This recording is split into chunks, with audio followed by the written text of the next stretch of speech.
Hello Weekend Crafter! Welcome back to the Craft Time Studio. I'm Ange, your Weekend Crafter, and for this weekend, I wanted to play with a new block of clay that I've received. So the first thing that you need to do when starting a new project is to clean your workspace first. I use a glass mat, so I spray it with some alcohol and wipe it down. I've always worked with Sculpey Primo and gray granite, but it's the first time for me to have turquoise granite, and I knew exactly where I wanted to use it. I want to lighten this up a bit, so I'm mixing 2 parts turquoise granite with 1 part white.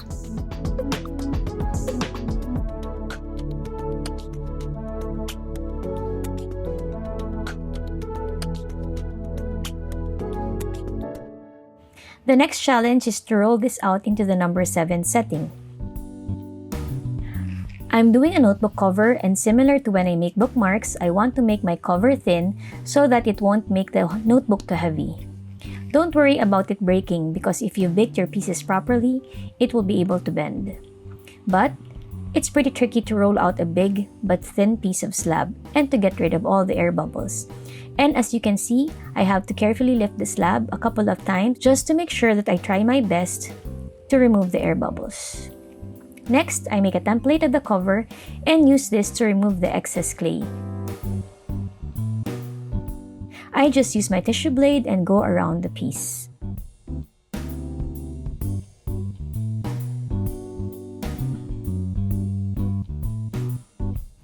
I also get my medium grit sandpaper and use my manual roller to texture this piece.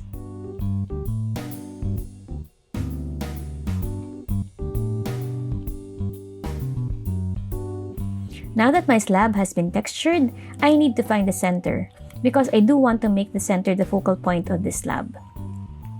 Using my blade, I lightly draw 2 diagonal lines from the opposite corners, and the point where they cross is the center of the slab. Next, I get a circular cutter and lightly mark this center, and this is where I will start placing my design. By the way, I'm very aware that there are still small air bubbles on the slab, but I will address this later. I am again personalizing my notebook, which is something I do when I plan to gift what I make. I use rubber alphabet stamps and a stamp pad. I first stamp the letter to the stamp pad to make it moist, and then I stamp this on some mica. Then I use the same circular cutter to cut around the letter.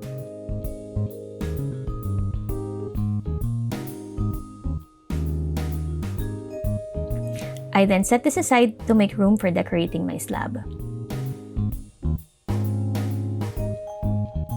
First, I make snakes and place it around the circular marking.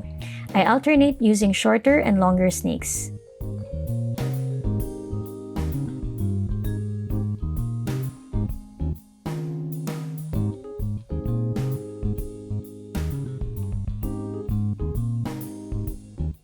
Then I roll out small balls and place them at the end of each snake.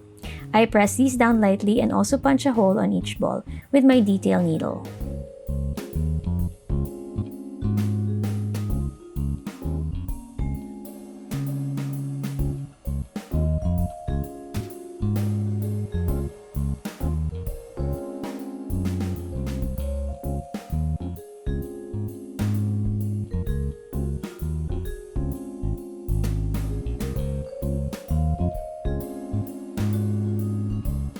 Now it's time to make the leaves. I roll out the clay into the number 7 setting and then use a puncher for the leaves.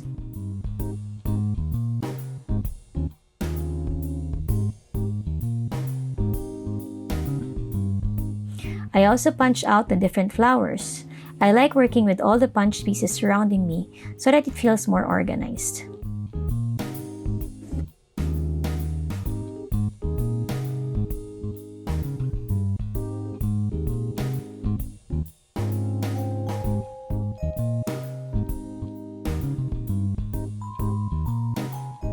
Now it's time to lay out the pieces. I really concentrate on the center first, making sure that I texture all of the pieces. Sometimes I'd cut some of the petals on the flowers just to make sure that there isn't too much excess clay.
Once you're done layering the center and you're happy with your design, it's time to place the flowers randomly across the slab.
I then place the letter at the center of the slab, and to really have this adhere to the slab, I just go around it with a detail needle.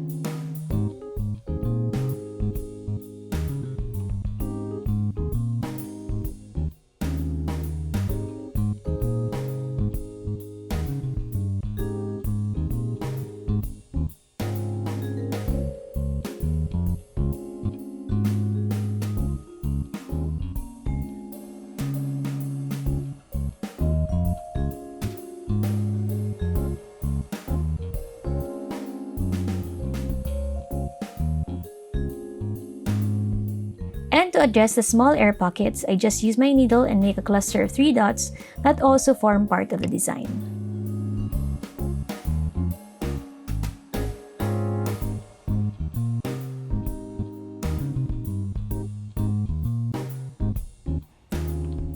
I then bake this slab following the instructions on the clay and finally attach this to my notebook with some craft glue.